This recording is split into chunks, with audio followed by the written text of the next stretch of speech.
చదువుకుందాం.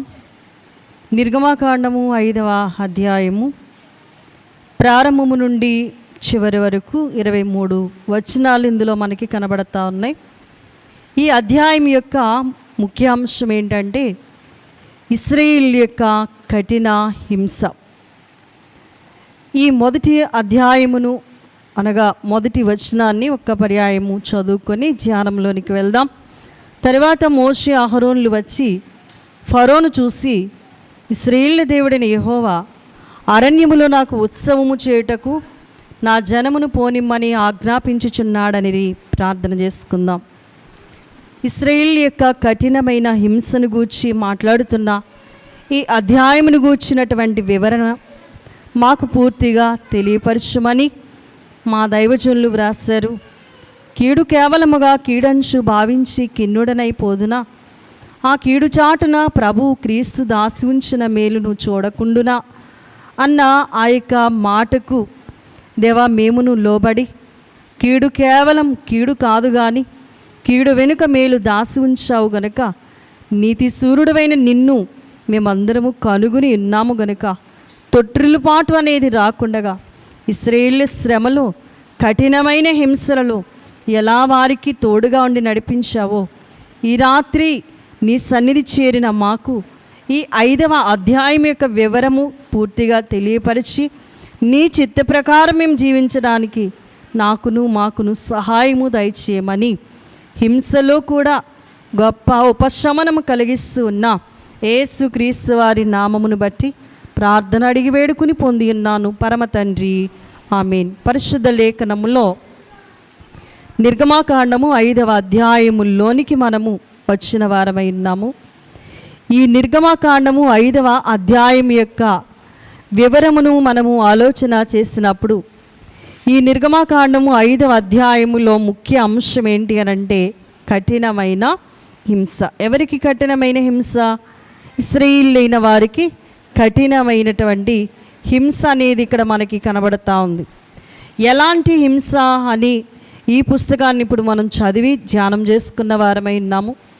అయితే ఏంటి ఈ కఠినమైన హింస అంటే వారు చేసే పని ఇంకా ఏం చేయబడిందంటే ఎక్కువ భారభరితంగా మార్చబడినట్లుగా దీని ముఖ్యాంశం మనకు చూస్తూ ఉన్నాం. ఇందుకు క్రీస్తు వారు కనబడతా ఉన్నారు. యేసుక్రీస్తు వారు కూడా మన మీద తేలికైన భారము పెట్టేటువంటి క్రీస్తుగా కనబడుతున్నారు. ఆయన అంటాడు మత్తయి సువార్తలో మనం అందరం ఎరిగిన మాట 11వ అధ్యాయం 29వ వచనములో, నా కాడి సులువు నా భారము తేలిక అని అన్నారు. మన మీద తేలికపాటి భారం ఉంచి మనలను తన వశపరుచుకోవడానికి యేసుప్రభు వారు ఇందులో మనకి కనబడతారు. ఇందులో భాగాలను మనం పరిశీలన చేసినట్లయితే 1 నుండి 5 వచనాల యొక్క వివరము ఇశ్రాయేలు యొక్క విడుదల గూర్చి మోషే గారు ఫరోతో మాట్లాడడం అనేది జరుగుతుంది. ఇశ్రాయేలుని విడిపించు అని మరి మోషే గారు ఫరో గారికి విన్నవించుకున్నటువంటి మాటలు ఇందులో కనబడతాయి. 6వ వచనము నుండి 9వ వచనం వరకు ఇశ్రాయేలీలకు వ్యతిరేకముగా కార్య నియామకులైనటువంటి వారి యొక్క ఆలోచనలు ఇందులో మనకి కనబడతాయి. 10 నుండి 14 వచనాలు చూస్తే ఇశ్రాయేలీల యొక్క కఠిన హింస ఇందులో మనకి కనబడుతుంది. 15 నుండి 19 వచనాలు ఇశ్రాయేలీలు ఫరోకి మొరపెట్టడం, ఫరో కఠినమైన జవాబు చెప్పడం ఇక్కడ మనం చూస్తాం. 20 నుండి 23 వచనాలు ఇశ్రాయేలు పక్షముగా మోషే దేవునికి మొర్రపెట్టడం జరుగుతుంది. అయితే మొదటి 5 వచనాల యొక్క నిర్వచనాన్ని మనం చూసినట్లయితే మోషే ఫరోతో ఇశ్రాయేలు యొక్క విడుదలను గూర్చి మాట్లాడడం అనేది మనం చూస్తాం. 3-4 అధ్యాయాల్లో ఉన్న మోషే గారి మాటలు ఇక్కడ ఎలా కనబడుతున్నాయంటే 3-4 అధ్యాయాల్లో మోషే గారు అన్నారు ఏమనంటే, నేను మాట నేర్పరిని కాను అని సాకులు చెప్పినటువంటి మోషే ఇప్పుడైతే దేవుని మాట ప్రకారము రాజుతో ఏం చేస్తున్నాడు? మాట్లాడుతున్నాడు. మనం కూడా దేవుని యొద్ద ఎలా ఉంటాము అనంటే దేవుని మాట వింటే ధైర్యంగా ఉంటామని ఈ పుస్తకం మనకి చాలా స్పష్టంగా నేర్పిస్తుంది. ఫిలిప్పీ పత్రిక 2వ అధ్యాయం చదువుదాం. 27వ వచన భాగాన్ని. ఫిలిప్పీలకు రాసిన పత్రిక 2వ అధ్యాయము 27, 28 వచనాలు చూస్తే చదవనమ్మా.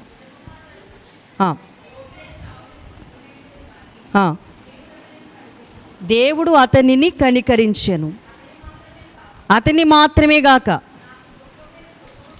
నాకు దుఃఖము మీద దుఃఖము కలగకుండుటకై నన్నును కనికరించెను. నిజముగా అతడు అనగా రోగిగా చావుకు సిద్ధంగా ఉన్నాడు, కానీ దేవుడు అతన్ని ఏం చేశాడు? కనికరించాడు.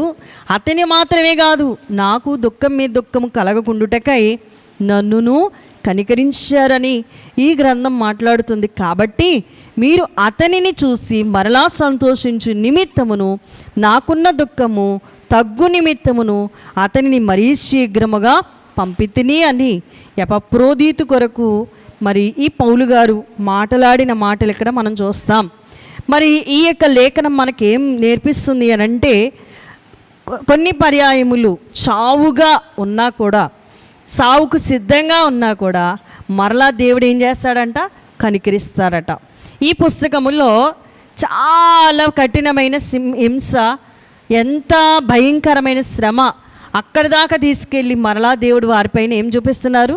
కృప చూపిస్తున్నారు, కరుణ చూపిస్తున్నారు. మన దేవుడు చాలా శక్తిమంతుడు. అందుకని ఎప్పుడైతే మనం ధైర్యం తెచ్చుకుని ప్రభువులో ఉంటామో అప్పుడు మనము గొప్ప ఆశీర్వాదకరంగా ఉంటామని దేవుడు మనతో మాట్లాడుతూ ఇర్మియా గ్రంథం 1వ అధ్యాయములో 7, 8 వచనాలు చూసినట్లయితే, ఇర్మియా గ్రంథం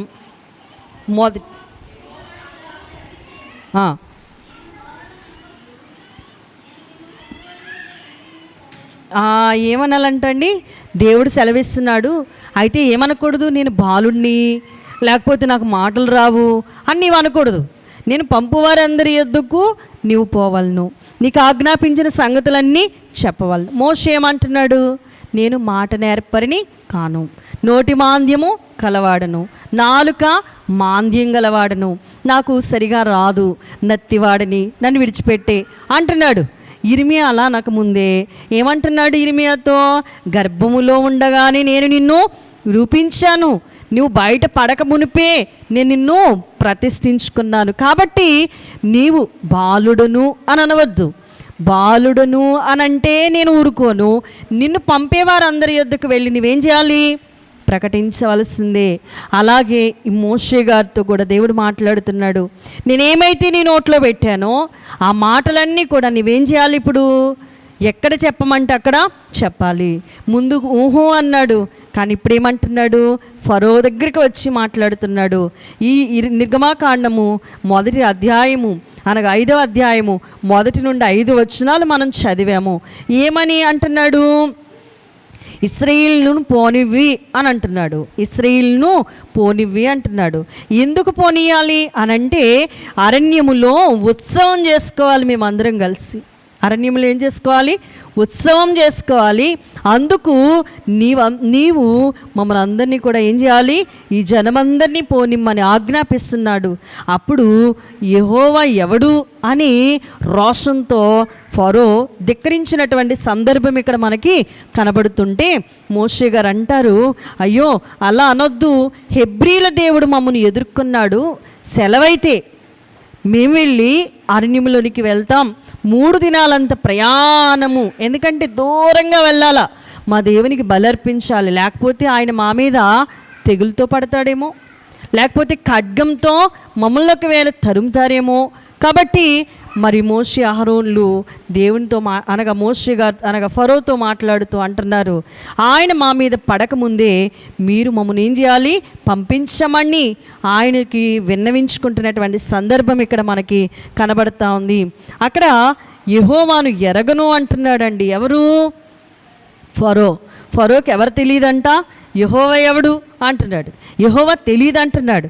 తెలియదు అన్నందుకే తెలియజేశారు ప్రభువారు. తెలియదన్న నోటికి తెలియదన్నటువంటి ఆ విషయాన్ని దేవుడు ఎంత స్పష్టంగా తెలియజేశాడో, ఎప్పటికీ మర్చిపోలేనంతగా 10 రకాలైన తెగుళ్ళు రప్పించి మరి ఆయన ఏం చేశారు, దేవుడు ఎవరో అతనికి బహువిపులంగా తెలియజేశారు. అందుకనే దైవజనులు దేవదాసయ్య గారు అన్నారు, యేసు నీ విషయాలు ఎరుగాని మానవులు ఎచట నుండారాని తెలుసునా. యేసు నీ విషయాలు ఎరుగాని మానవులు ఎచట నుండారాని, యేసులో చేరాని ఎందరోయుందురు ఇదియో కూడా నీకు తెలుసునా. ఇది ఏ నా దుఃఖము తెలుసునా, ఇది ఏ నీ దుఃఖము తెలుసునా. యేసును ఈ విషయాలంట ఎరగని వారు ఎక్కడా లేరట. ఇప్పుడు ఫరోకు కూడా ఎవరి గురించి తెలిసింది, యెహోవా దేవుడు ఎవరో తెలిసింది, యెహోవా దేవుడు ఏం చేస్తారో తెలిసింది, యెహోవా దేవుని యొక్క ప్రమేయం ఎలా ఉంటుందో, యెహోవా దేవుడు చేసిన అద్భుతాలు ఎలా ఉంటాయో, యెహోవా దేవుడి యొక్క ఘనకార్యములు ఏమిటో బహువిపులముగా ఎవరికి చూపిస్తున్నాడు దేవుడు, ఆయనకే చూపిస్తున్నారు.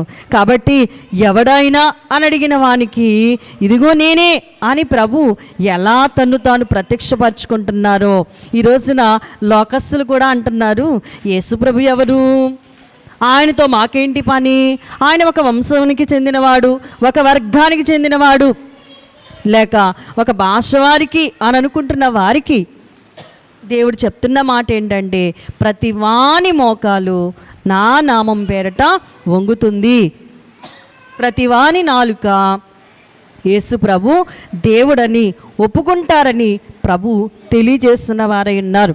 ఇక రెండో భాగంలోనికి వస్తే, రెండో భాగములో ఇశ్రాయేలీలకు వ్యతిరేకముగా నియామకులైనటువంటి వారు మరి నియమింపబడినటువంటి ఆ కార్య నియామకులు ఏం చేస్తున్నారంటే చెడ్డగా ఆలోచనలు చేస్తున్నారు.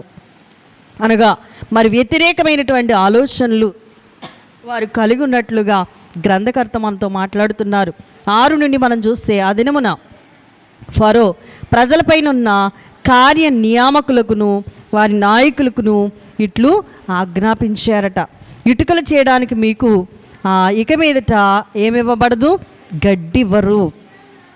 ఏమివ్వరటండి, గడ్డి ఇయ్యరట. ఇంతకుముందు ఏమిచ్చారు ఏమండి, ఏమిచ్చారు ఇంతకుముందు? హోమియోపతి మాత్రలు తెలుసు మీకు అందరికీ, హోమియోపతి మాత్రలు వేసుకుంటారు. హోమియోపతి మాత్రలు వేసుకున్నప్పుడు జబ్బు ఏమవుతుంది, ఎక్కువ అవుతుంది. ఎక్కువయ్యి అది వేసుకుంటూ వేసుకుంటూ వేసుకుంటూ క్రమేపీ అప్పుడు ఏమవుతుంది, తగ్గిస్తుంది. అలాగేనట ఎప్పుడైతే ఫరో దగ్గరికి మోషే గారు ఎంట్రీ అయ్యారో, ఈ ఎంట్రీ ఇవ్వడంగానే ఏమెక్కువైపోతుంది, శ్రమ ఎక్కువైపోతుందట. ఎంత ఎక్కువైపోతుందంటే ఇక్కడ చూడండి, ఇంతకుముందు ఇటుకలు చేసుకోవడానికి గడ్డి వాళ్ళే తీసుకొచ్చి ఇన్ని ఇటుకలు అని చెప్పేసి కౌంటింగ్ చెప్పి వెళ్ళేవారు. ఇప్పుడు ఏం చేస్తున్నారు, ఇటుకలు చేయాలి కానట గడ్డి ఇయ్యరట. మరలా ఆ గడ్డి ఎక్కడ ఉంటుందో ఆ గడ్డి కొరకు వీళ్ళే వెళ్ళి ఏం చేయాలి, దానికి ఒక సమయం ఉంటుంది పాపం. ఆ సమయాన్ని కూడా కరెక్ట్గా మరి వాళ్ళు చెప్పిన సమయానికి అది తెచ్చేసి వారి లెక్క ప్రకారము ఇటుకలు వారికి అందజేయాలి. ఎంత శ్రమ ఇశ్రాయేలు పడతా ఉన్నారు. దేవుని ప్రజలట దేవుని పని చేయకుండా, మరి చూడండి దేవుని పని చేయకుండా, ఎందుకంటే సాతాను చాలా కుతంత్రాలు ఆలోచిస్తూ ఉంటాడు. అందుకనే దేవుని పని సాగకుండా సాతాను ఏం చేస్తున్నాడంటే ఉర్రూగులవుగుతూ ఉన్నాడు. ఎఫెసీ పత్రిక చూద్దాం, 6వ అధ్యాయము 12వ లేఖనాన్ని మనం చూసినట్లయితే 6వ అధ్యాయము 12వ వచనములో, ఏలయనగా మనము పోరాడునది శరీరులతో కాదు, కానీ ప్రధానులతోనూ అధికారులతోనూ ప్రస్తుత అంధకార సంబంధులకు లోకనాథులతోనూ ఆకాశ మండలమందున్న దురాత్మల సమూహములతోనూ పోరాడుచున్నాము అంటున్నాడు. మనం పోరాడేది శరీరులతో కాదు, రక్త మాంసములతో కాదు. ఎవరితో ఇప్పుడు అంటే ప్రస్తుత అంధకార సంబంధులైన లోకనాథులతో. ఎవరితో పెట్టుకున్నారు ఇప్పుడు ఇశ్రాయేలీలు? అధికారులతో పెట్టుకున్నారు. ఎవరితో పెట్టుకున్నారు? ఫరోతో పెట్టుకున్నారు. మరి ఫరో ఊరుకుంటాడా? ఎంత బెత్తం అనేది అతడు నియమించాడో ఇక్కడ మనకి కనబడుతుంది. మామూలుడితో పెట్టుకోలేదు, ఫరోతోనే పెట్టుకున్నారు. అందుకనేనట ఫరో ఏం చేస్తున్నారంటే ఆ కార్య నియామకులైన వారిని నిర్వహించి వాళ్ళు ఇల్లి అనాలట, మీరు ఎప్పటికప్పుడే కరెక్ట్గా టయానికి ఇటుకలు మీరు అందించాలి, అందించకపోతే ఖబర్దార్ జాగ్రత్త అంటున్నారు. అలా వాళ్ళు ఇశ్రాయేలీయుల్ని భయపెట్టే కొద్దీనట వారు ఇంకా పనిలో ఏమైపోయారంటే విసుగుతూ తమ కష్టాన్ని చూడండి, కన్నీళ్లతో తమ కష్టాన్ని ఇంకా వెళ్ళబుచ్చుకుంటూ దేవునికి వారు మొరపెడుతున్నట్లుగా మనం ఇక్కడ గ్రంథంలో చూడగలుగుతూ ఉన్నాం. అపోస్తల కార్యముల గ్రంథం మనం ఆలోచన చేసినప్పుడు అందులో కూడా కఠినమైన శ్రమలు మనకి కనబడతా ఉంటాయి. సేవ చేస్తున్నటువంటి పౌలు గారి యొక్క సేవా పరిచర్యలో మరి పౌలు గారి యొక్క సేవా పరిచర్య జరగకుండగా అనేక పర్యాయములు సాతాను అతని యొక్క పరిచర్యను ఆపడానికి ఎన్నో మరి ప్రయత్నాలు చేసినట్లుగా మనం చూడగలుగుతూ ఉంటాం. అయితే ప్రకటన గ్రంథకర్త 2వ అధ్యాయము 9వ వచనములో మాట్లాడుతూ అక్కడ ఏమంటున్నారు అని అంటే 2వ అధ్యాయము 9వ వచనములో, నీ శ్రమను నీ దరిద్రతను నేను ఎరుగుదును, అయినను నీవు ధనవంతుడివే. తాము యూదులమని చెప్పుకొనుచు యూదుల కాకయే సాతాను సమాజపు వారి వలన కలుగు దోషణ నేను ఎరుగుదును. నీవు పొందబోవు శ్రమలకు భయపడకుము. ఇదిగో మీరు శోధింపబడినట్లు అపవాది మీలో కొందరిని చెరలో వేయింపబోచున్నాడు. 10 దినములు శ్రమ కలుగును, మరణం వరకు నమ్మకంగా ఉండుము. ఎన్ని దినాలటండి?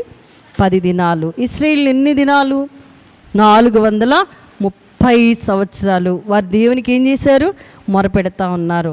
ఇక మరి ఆఖరికి వచ్చేటప్పటికి ఇప్పుడు ఏమవుతుంది? ఆఖరి స్టేజ్కి వచ్చేసరికి ఇంకా ఎక్కువ శ్రమ వారిని మరి ఆవరించినట్లుగా ఈ గ్రంథం మనతో మాట్లాడుతూ ఉంది.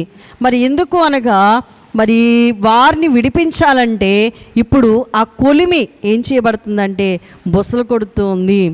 ఆ యొక్క ఇనుప కొలిమిగా లేక భయంకరమైనటువంటి శ్రమల కొలిమిగా వాళ్ళు అనుభవిస్తూ చాలా విసిగి వేసారుతూ కష్టాలు అనుభవిస్తూ వారు దేవునికి మరి మొరపెట్టుకుంటున్నటువంటి సందర్భాన్ని ఇక్కడ మనము చూడగలుగుతూ ఉన్నాం. అందుకనే 10 నుండి 14 వచనాల భాగం ఏంటంటే ఇశ్రాయేలీయుల యొక్క కఠినమైన హింస. ఏంటి ఆ కఠినమైన హింస? నిర్గమాకాండములో 1వ అధ్యాయం 13-14 వచనాలు చూస్తే ఇశ్రాయేలీయుల చేత ఐగుప్తీయులు చేయించిన ప్రతి పని కూడా కఠినంగానే ఉందటండి. వారు చేయించే ప్రతి పని కూడా కఠినమైన పని అనే ఇక్కడ మనకి కనబడుతూ ఉంటుంది. కఠినము అనే మాట ఈ గ్రంథంలో 3 సార్లు మనకి కనబడుతూ ఉంటుంది. అయితే మనము చూసినట్లయితే మరి పౌలు జీవితంలో కూడా ఇవన్నీ పౌలు గారి విషయంలో కూడా జరిగినట్లుగా కొరింథీ పత్రికలో 2వ కొరింథీ పత్రిక 11వ అధ్యాయముల్లో 23 నుండి గ్రంథకర్త కొన్ని మాటలు రాస్తూ ఉన్నారు. ఇక్కడ పౌలు గారికి వచ్చిన శ్రమల్లో ఏమంటున్నాడంటే శ్రమలు అనుభవిస్తూ ఉన్నప్పుడు మరి ఆయన విసిగిపోయినటువంటి సందర్భములో ఆయన మాట్లాడుతున్న మాటలు ఏంటంటే, వారు క్రీస్తు సంబంధికులా లేక క్రీస్తు పరిచారకులా?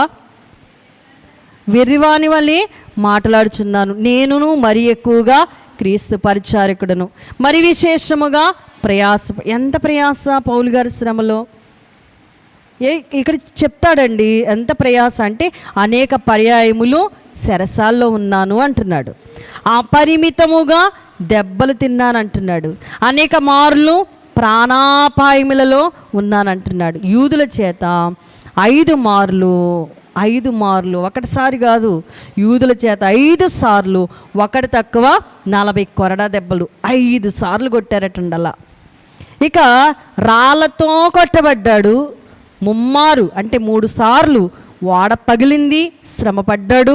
ఒక రాత్రింబగళ్ళైతే సముద్రములోనే గడిపాడు.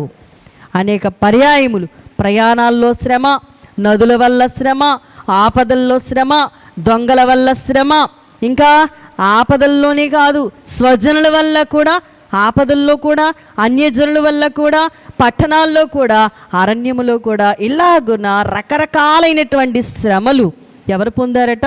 అపోస్తలుడైన పౌలు పొందుతూ కూడా అంటాడు, నేను క్రీస్తు కొరకు నిలబడ్డాను. బ్రతుకైతే చావైతే లాభం అంటున్నాడు, బ్రతుకుట క్రీస్తు అంటున్నాడు. బ్రతకడం ఎవరి కొరకు బ్రతుకుతాడంట? శ్రమలున్నా సరే నాకు క్రీస్తు ఉంటే చాలు అని క్రీస్తు కొరకు బ్రతకడానికి ఇష్టపడినటువంటి వ్యక్తిగా ఇక్కడ మనం చూస్తున్నాము. అలాగే ఇశ్రాయేలీయులంట కఠినమైనటువంటి హింస పొందుతూ వారు దేవుణ్ణి ఏం చేస్తున్నారంటే మొరపెట్టుకుంటున్నటువంటి మరి విషయాలు ఇక్కడ మనకి కనబడుతున్నాయి. ఆదికాండము అపోస్తల కార్యముల గ్రంథం 8వ అధ్యాయం, అపోస్తల కార్యముల గ్రంథం 8 మొదటి నుండి చూద్దాం ఒకసారి. ఆ కాలమందు యెరూషలేములోని సంఘమునకు, యెరూషలేములో ఉన్న సంఘానికట మామూలు హింస కాదు, గొప్ప హింస కలిగినందున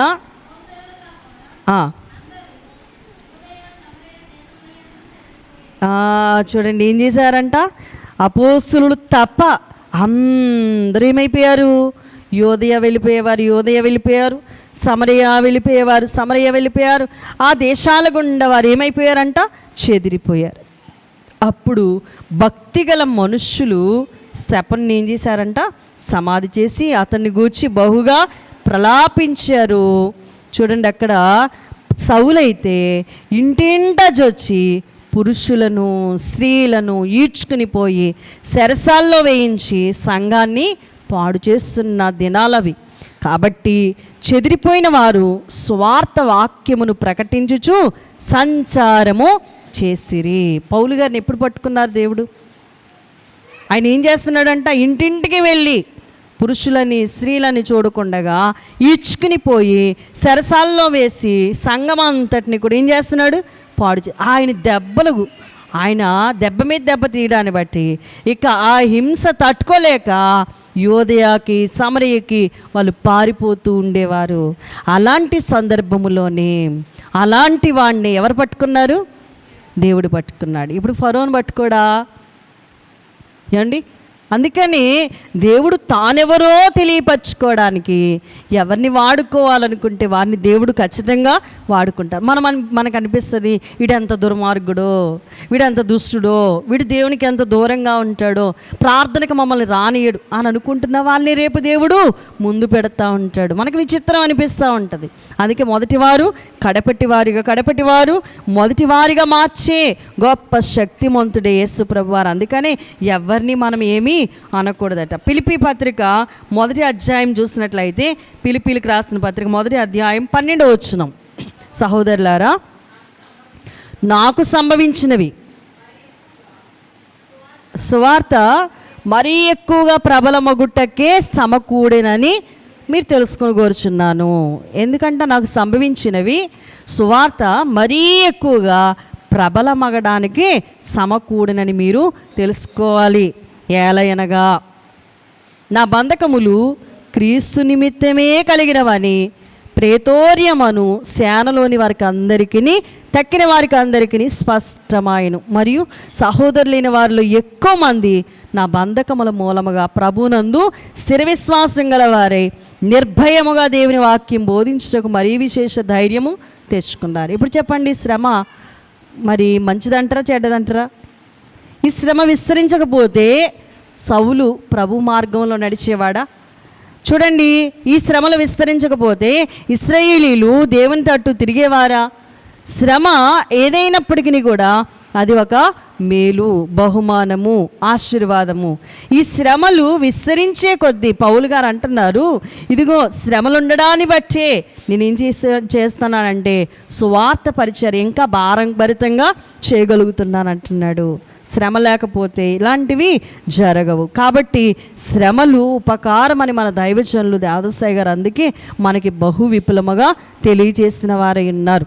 అయితే మనం చూసినట్లయితే 15 నుండి 19 వచనాల యొక్క మరి విషయాన్ని మనం చూసినప్పుడు ఇశ్రాయేలీలు ఫరోకు మొరపెట్టుకుంటున్నారు. ఎవరికి మొరపెట్టుకుంటున్నారు? ఫరో గారి దగ్గరికి వెళ్ళి మొరపెట్టుకుంటున్నారు. ఫరోకు మొరపెట్టాలా, దేవునికి మొరపెట్టాలా? కానీ ఇక్కడ ఎవరికి మొరపెడుతున్నారు అంటే ఫరోకి మొరపెట్టుకుంటున్నారు. చాలా విచిత్రంగా ఫరోకు మొరపెడితే ఫరోకు దయ ఉందా? దయ చూపించాడా? లేదు, ఏమాత్రం దయ చూపించలేదు. అలాగే సాతానుగాడు కూడా చాలామంది అనుకుంటారు. చూడండి, చాలా సందర్భాల్లో వెర్రితనం ఏంటంటే చాలామందిని మనం చూస్తాం. పాము కరవడానికి వచ్చింది అనుకోండి, పాముకు కూడా ఏం చేస్తారు? చాలామంది దండాలు పెడతారు. వెర్రితనమా మంచిదనమా? అవునా కదా? తెలియక పాముకు దండం పెడితే వెళ్ళిపోతుందేమో అనుకుని ఆ వెర్రితనంలో వారు ఏం చేస్తారు? కరవద్దు దయచేసి అని అంటారు. మనకు ఒక సందర్భం కనబడుతూ ఉంటుంది. ఏంటి అని అంటే ధవళేశ్వరంలో సువార్త పరిచర్య చేసినటువంటి యేసబ్బాయి. ఆ అబ్బాయికి పెద్ద పులి ఎదురు పడితే ఏం చెప్పాడు? ఓ పెద్ద పులి, దన్నాలు పెట్టలేదు అక్కడ. ఏమన్నాడు? ఓ పెద్ద పులి, నేను నీకు హాని రాలేదు, నీవు కూడా నాకు హాని చేయకూడదు. అంత ధైర్యం ఉండాలి. క్రీస్తునందున్న వారికి ఏముందట? ధైర్యం. వారి సింహంలాగా మరి ధైర్యంగా ఉంటారు. అందుకని ఆ అబ్బాయికి ఉన్న భక్తి అతనికి ధైర్యాన్ని ఇచ్చింది. ఆ ధైర్యంతో అంటున్నాడు, ఓ పెద్ద పులి, నిన్నేం చేయలేను, నేను ఏం చేయడానికి కూడా రాలేదు, నన్ను కూడా నీవు ఏం ఆజ్ఞాపించిన ప్రకారమే. అతని అబ్బాయి ఏం చేశాడంట? చిరతలు వాయిస్తూ చిందులు తొక్కేసరికి పెద్ద పులి కూడా ఎగిరి దుమికి వెళ్ళిపోయిందట. ఆయనకి ఏ హాని చేయలేదు. కనుక ఇక్కడ దేవునికి మొరపెట్టుకోవలసినటువంటి ఇశ్రాయేలీలు ఎవరికి మొరపెట్టుకుంటున్నారు? ఫరోకు మొరపెట్టుకుంటున్నారు. చూద్దాం ఆ సందర్భం. 15వ వచనము.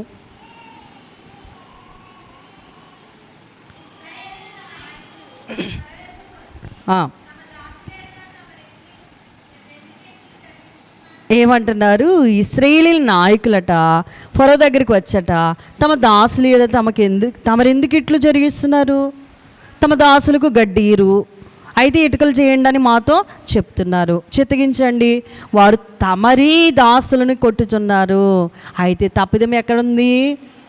మీలోనే తప్పు ఉందయ్యా అంటే ఒప్పుకుంటాడా? అయ్యా మాదిగా తప్పు మీదే అంటే ఒప్పుకుంటాడా అండి?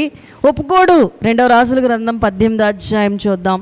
2వ రాజుల గ్రంథం 18వ అధ్యాయము 13వ వచనం.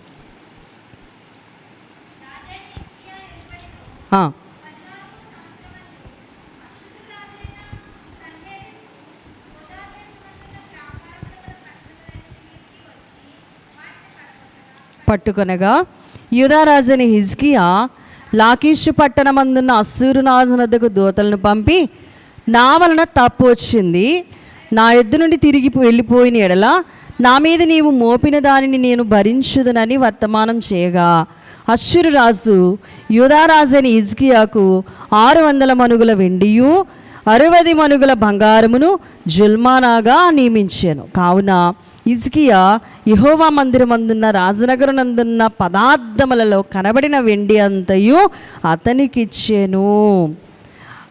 మరియు ఆ కాలమందు హిజ్కియా దేవాలయపు తలుపులకున్న బంగారమును తాను కట్టించిన స్తంభములకున్న బంగారమును తీయించి అష్షూరు రాజునకు ఇచ్చాను.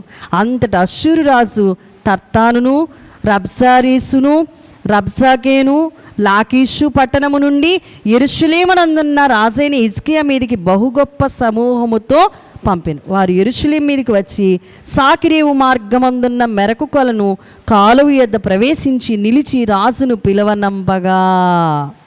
చూడండి, హిజ్కియా ఎవరికి మొరపెట్టాలి? అసలు మీకు అర్థమైందా? ఎవరికి మొరపెట్టాలా? దేవునికి మొరపెట్టాలా. కానీ ఎవరికి మొరపెట్టుకుంటున్నాడు? సనహరీబు యూదాదేశం అందున్న ప్రాకారం గల పట్టణం మీదకి వచ్చాడని తెలుసట. హిజ్కియా ఏం చేశాడు? అష్షూరు రాజు అయినటువంటి సనహరీబు దగ్గరికి వచ్చి మొరపెట్టుకుంటున్నాడు. అయ్యా అలా కాదు మనం చేయవలసింది. ఎవరికి మొరపెట్టాలంటే మనము దేవునికి మొరపెట్టాలా. దేవునికి మొరపెట్టాలి. చూడండి, దేవునికి మొరపెట్టలేదు, సాతానుకు మొరపెట్టుకుంటే వాడి వల్ల ఏమొస్తుంది? నష్టం కలుగుతుంది. 19వ వచనం ఇక్కడ చదివితే అప్పుడు రబ్సాకే వారితో ఇట్లా మాట్లాడుతున్నాడు. ఈ మాట హిజ్కియాతో తెలియజెప్పండి. మహారాజైన అశ్షూరురాజు సెలవిచ్చినది ఏమనగా, నీవు ఇలాగూ చెప్పవలను, నీవు నమ్ముకుని ఆశ్రయస్పదమే పాటి ప్రయోజనకారి. యుద్ధ విషయములో నీ యోచనయు నీ బలమును వట్టి మాటలే. ఎవని నమ్ముకుని నా మీద తిరుగుబాటు చేయుచున్నావు అని హిజ్కియాకి ఈ వర్తమానం పంపిస్తాడు. ఎవరిని మనం నమ్ముకోవాలంటే మనం ప్రభువుని నమ్ముకోవాలి, కానీ మనుషులను కాదు. వాక్యం చెప్తుంది ఏమని, మీరు మనుషులను నమ్ముకున్నట కంటే యెహోవాను ఆశ్రయించుట మేలు. ఇశ్రాయేలీయులు ఇప్పుడు మనుషులను నమ్ముకున్నారు. ఫరో గారి దగ్గరికి వచ్చి మొరపెట్టుకుంటున్నారు, ఏమైనా దయతాలుస్తాడేమో, ఏమైనా కృప చూపిస్తారేమో, మనం అందరం ఏకంగా వెళ్ళి ఒకసారి అడుగుదాం రండి అని చెప్పేసి అందరూ కలిసి ఏకంగా వస్తే ఆయన అంటున్నాడు, పొండి, ఇక్కడ నుండి పొండి, ఎంత మాత్రం కూడా మీకు గడ్డి ఇయ్యబడదు, కానీ ఇటుకల లెక్క మాత్రం మాకు ఖచ్చితంగా చేసే తీరాలి అని చెప్పేసి ఇంకా ఏం చేశాడు, ఇంకా తన పవర్ చూపిస్తూ ఉన్నాడు. అలా కొన్నిసార్లట మానవుల్ని నమ్ముకుంటే మనం కూడా గోతులో పడిపోతాం. మనం నమ్ముకున్న దేవుడు జీవము గల దేవుడు. హిజ్కియా దేవుని ప్రమేయము లేకుండా ముందుగా ఏం చేశాడంటే, అతడు అశ్షూరు రాజు దగ్గరికి వచ్చి అతడు వేడుకున్న కారణాన అతని దగ్గర ఉన్న బంగారాన్ని ఇచ్చాడు, కానీ ప్రయోజనము లేకపోయింది. ఇక్కడ మనం చూసినట్లయితే అక్కడ తర్వాత ఏం చేస్తాడు అని అంటే, చూడండి ప్రియులరా, మరి చాలా మాటలు అనేసిన తర్వాత హిజ్కియా దేవుని దగ్గరికి వచ్చి మొరపెట్టుకోవడం, దేవునికి మొరపెట్టుకోవడం అనేది 19వ అధ్యాయములో మనం చూస్తూ ఉంటాం. హిజ్కియా ఆ మాటలన్నీ విన్న తర్వాత మరి బట్టలు చింపుకుంటాడు, గోనిపట్ట కట్టుకుంటాడు, అప్పుడు దేవుని మందిరానికి పోతాడు. అప్పుడు దేవుణ్ణి ఏం చేస్తాడంటే మొర్ర పెట్టుకుంటాడు. అప్పుడు దేవుడు అతనికి ఏమిస్తాడు, జవాబిస్తాడు. అక్కడ దేవుని యొక్క సన్నిధిలో మరి వారికి జయం వచ్చినట్లుగా చూడగలం. అలాగే మొదటిగా వీళ్ళు ఎవరికి మొరపెట్టుకుంటున్నారంటే ఫరో గారికి మొరపెట్టుకొని వారి శ్రమ వారే అధికం చేసుకున్నారు. ఈ రోజున మనం చూసినట్లయితే దేవునికి వారు తర్వాత మొరపెట్టుకున్నారు. మనం అలా చేయకూడదు. కష్టమైనా నష్టమైనా మనం ఎవరికి మొరపెట్టుకోవాలి, దేవునికి మొరపెట్టుకోవాలి. పేతురు రాసిన మొదటి పత్రిక 5వ అధ్యాయము 7వ లేఖనాన్ని చూద్దాం ఒకసారి. 5వ అధ్యాయము 7వ వచనం. ఆయన మిమ్మును గూర్చి చింతించుచున్నాడు గనుక మీ చింత యావత్తు ఆయన మీద వేయండి. నిబ్బరమైన బుద్ధి గలవారే మెలకువగా ఉండి, నిబ్బరమైన బుద్ధి గలవారై మెలకువగా ఉండండి. ఎందుకంటే మీ విరోధి అయిన అపవాది గర్జించు సింహంలా ఎవరిని మిరింగుదునా అని ఏం చేస్తున్నాడంట, కనిపెడతా ఉన్నాడు. ఎలాంటి వాడండి వాడు, ఎవరిని మృంగుదునా అని వెతుకుతున్నవాడు, తిరుగుతున్నాడు.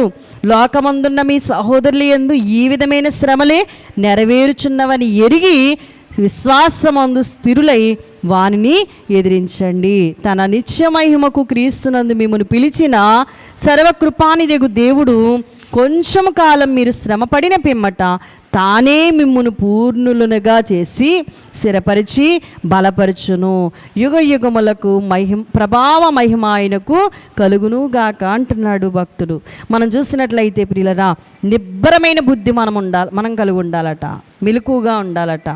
శ్రమలు ఎన్ని ఉన్నా కూడా మన చింత అంతా కూడా ఎవరి మీద వేయాలి, ప్రభు మీద వేయాలి. ఒక అంశం ప్రభువుకి అప్పగించేటప్పుడు చింత చిరాకు పరాకు మనం పడకూడదు. ఇక ప్రభువుకి అప్పగించిన తర్వాత దాని గురించి ఆలోచన మానేసుకోవాలి. ప్రభువుకి అప్పగించాం, ప్రభువే చూసుకుంటారు అనుకోవాలట. కానీ నేనే భారం మోస్తున్నాను, నేనే చింతిస్తాలి అని అనుకుంటే మనకి మరి కష్టాలు ఎదురుపడతాయి.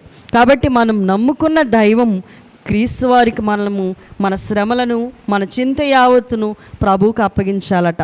అయితే ఆఖరిగా చూసినట్లయితే 20 నుండి 21 వచనాలు చూసినట్లయితే ఇశ్రాయేలీయులు మోషే అహరోనులకు మనవి చేసుకుంటున్నారు.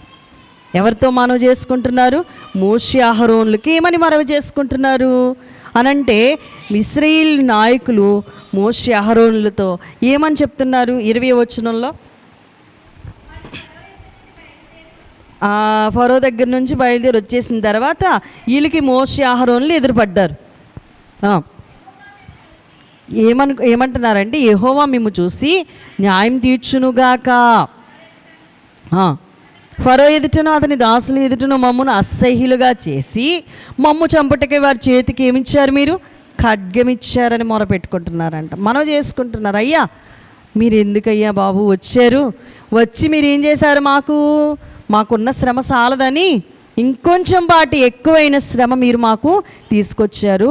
మోషే మరి మోషే అహరోనులతో వారు ఈ విధంగా ఎందుకు వచ్చారయ్యా అసలు మీరు, వచ్చి మా శ్రమ అధికంగా చేశారు అని చెప్పేసట వీళ్ళు మరి మోషే అహరోనులతో మొరపెట్టుకుంటా ఉన్న సందర్భం ఇక్కడ మనం చూడగలుగుతూ ఉంటాం.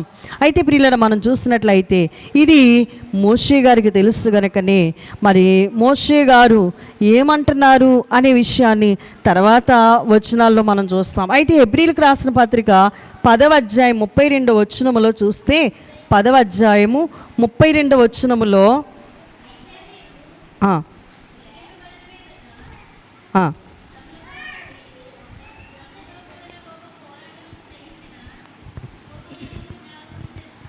ఏమంటున్నాడు, మీరు వెలిగింపబడిన మీదట శ్రమలతో కూడిన గొప్ప పోరాటం సహించిన పూర్వపు దినములు జ్ఞాపకం తెచ్చుకోండి. ఒక విధంగా చూస్తే మీరు నిందలను బాధలను అనుభవించుట చేత 10 మందిలో ఆరాటపడితిరి.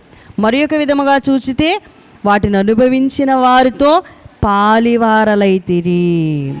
ఏమంటున్నాడండి, పూర్వదినాలు గుర్తు చేసుకోండి, శ్రమలతో కూడిన గొప్ప పోరాటం సహించిన పూర్వదినాలు ఒకసారి జ్ఞాపకం చేసుకోండి. ఒక విధంగా చూసినట్లయితే మీరు నిందలను బాధలను అనుభవించడం చేత 10 మందిలో ఆరాటపడ్డారు. ఇంకొక విధంగా చూసినట్లయితే వాటిని అనుభవించిన వారితో పాలివారరైతిరి. ఏలయనగా మీరు ఖైదులో ఉన్న వారిని కరుణించి మీకు మరీ శ్రేష్టమైనదియు స్థిరమైనదియునైనా స్వాస్థ్యమున్నదని ఎరిగి మీ ఆస్తి కోల్పోవుటకు సంతోషముగా ఒప్పుకుంటారు. కాబట్టి మీ ధైర్యమును విడిచిపెట్టకుడి. ఇంతకు ముందు చూసుకోండి, 430 సంవత్సరాలు మీ వెనక ఒక్కసారి చూసుకోండి అని వీరు వారికి ఆ శ్రమలను గూర్చి బోధిస్తూ ఉన్నటువంటి విషయాన్ని ఇక్కడ మనకి గుర్తు చేస్తున్నాడు. మీరు దేవుని చిత్తమును నెరవేర్చిన వారై వాగ్దానం పొందు నిమిత్తము మీకు ఓరిమి అవసరమైనది. వాగ్దానం ఉంది కదా, ఏమింది వాగ్దానము? ఆదికాండ పుస్తకంలో ఉన్న వాగ్దానం ఏమనిచ్చాడు అబ్రహాముతో? ఇదిగో నీ ప్రజలు 400 ఏండ్లు ఐగుప్తీయుల చేత కఠినమైన సేవ అనగా కఠినమైన శ్రమలు పడతారు. ఆ తర్వాత దేవుణ్ణైన నేనే వారికి తీర్పు తీర్చి వారిని బయటికి తీసుకొస్తా. ఆ మాట గుర్తు చేసుకోండి అని ఆ మాటలను గురించి మరి ఇక్కడ బోధిస్తున్నట్టుగా మనకి కనబడతా ఉంది. యాకోబు పత్రిక 1వ అధ్యాయము 2వ లేఖనాన్ని చూసినట్లయితే యాకోబు పత్రిక 1వ అధ్యాయము 2వ వచనం, సహోదరులారా నా సహోదరులారా మీ విశ్వాసమునకు కలుగు పరీక్ష ఓర్పును పుట్టించునని ఎరిగి మీరు నానా విధములైన శోధనలో పడినప్పుడు అది మహా ఆనందమని ఎంచుకోండి అంటున్నాడు. 5వ అధ్యాయం 7 నుండి కూడా మనకి కనబడతా ఉంటుంది యాకోబు పత్రికలోనే.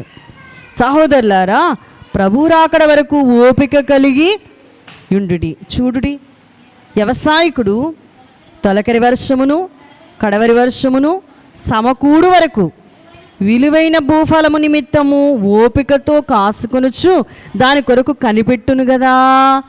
అలాగే మనం కూడా ప్రభు రాక సమీపిస్తుంది కనుక మనం కూడా ఏం కలిగి ఉండాలట? ఓపిక తెచ్చుకోవాలట, ఓపిక కలిగి ఉండాలట. అందుకని చూడండి, మీ హృదయములను స్థిరపరచుకోండి అంటున్నాడు. సహోదరులారా మీరు తీర్పు పొందకుండా నిమిత్తము ఒకని మీద ఒకడు సనగకండి. ఇదిగో న్యాయాధిపతి వాకిట నిలిచి ఉన్నాడు. నా సహోదరులారా ప్రభునామమున బోధించిన ప్రవక్తులను శ్రమానుభవమునకును ఓపికకును మాదిరిగా పెట్టుకోండి. సహించిన వారిని ధన్యులు అనుకుంటున్నాం కదా. మీరు అక్కడ జ్ఞాపకం చేస్తున్నాడు, వాళ్ళకి మనకి అందరికీ జ్ఞాపకం చేస్తున్నాడు. మీరు యోబు యొక్క సహనం గూర్చి విన్నారు కదా. ఆయన ఎంతో జాలి కనిపించాడు, ఎంతో కనికరము గలవాడని మీరు తెలుసుకున్నారు కదా. మనం కూడా అలాగా యోబులాగా ఏం నేర్చుకోవాలట? ఆ ఓర్పు సహనాన్ని నేర్చుకోవాలట, ఓపిక తెచ్చుకోవాలట, యోబును మాదిరిగా పెట్టుకోవాలట. ఆ విషయాలు మనకు తెలియజేస్తున్నాడు. కాబట్టి శ్రమలే అయినా కూడా శ్రమ వెనుక ఉన్న బహుమానం వైపు మనం చూడగలిగితే శ్రమ కూడా ఎలా ఉంటుందట, సౌఖ్యంగానే ఉంటుందట. ఇక ఆఖరిగా 22, 23 వచన భాగాలు చూస్తే ఇశ్రాయేలీల పక్షంగా మోషే గారు దేవునికి ఏం చేస్తున్నాడు, మొర్ర పెడుతున్నాడు. ఇశ్రాయేలీల పక్షంగా మోషే గారు దేవునికి మొర్ర పెడుతున్నారు. 22వ వచనం, మోషే గారు యెహోవా దేవుని దగ్గరికి తిరిగి వెళ్ళి, ప్రభువా నీవేలా ఈ ప్రజలకు కీడు చేస్తుదివి, నన్ను ఎలా పంపావు? నేను నీ పేరట మాటలాడుటకు ఫరో యొద్దకు వచ్చినప్పటి నుండి అతడు ఈ జనులకు ఏం చేస్తున్నాడు, కీడే చేస్తున్నాడు. ఈ జనులను నీవు విడిపింపను లేదు. అప్పుడేముందిరా బాబు అంటున్నాడు దేవుడు. అప్పుడేముంది, ముందుంది చూద్దు కానీ. అతను అలానే అంటాడు, నేనే అతనికి కఠినమైన మనస్సు రప్పిస్తానని ప్రభు ముందుగానే తెలియజేశారు. ప్రార్థన చేస్తున్నాడు. అయినా కూడా భక్తుడు కదండి, దేవునికి ఏం చేస్తున్నాడు, ప్రార్థన చేస్తున్నాడు. శ్రమ అధికమవుతుంది. అయినా కూడా మోషే గారు దేవుని దగ్గరికి వచ్చి ఏం చేస్తున్నాడు, మొర్ర పెట్టుకుంటున్నారు. యెషయా గ్రంథం 55:7 వచనంలో చూసినప్పుడు, యెషయా గ్రంథం 55:7 వచనం,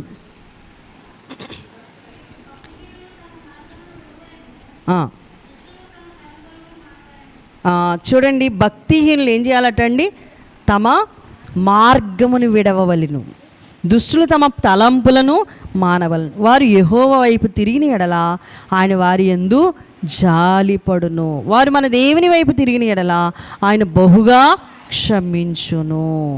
నా తలంపులు మీ తలంపుల వంటివి కావు, మీ త్రోవలు నా త్రోవల వంటివి కావు. ఇది యెహోవా వాక్కు. మనం అనుకుంటాం అడగంగానే ఇవ్వాలి కదా, దేవుడు కదా, అడిగాను, మనవి చేసుకున్నాను, మొరపెట్టాను, ఎందుకు ఇవ్వలేదు అనుకుంటాం. మన మార్గములు వేరు, ఆయన తలంపులు వేరు.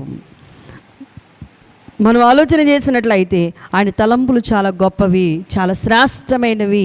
అందుకనే ప్రియులరా, భక్తిహీనులట తమ మార్గాన్ని ఏం చేయాలి, విడిచిపెట్టాలి. దుష్టులు ఏం చేయాలి, తలంపులు మానుకోవాలా. దుష్ట తలంపులు దరికి రాకుండా జాగ్రత్త చేసుకోవాలట.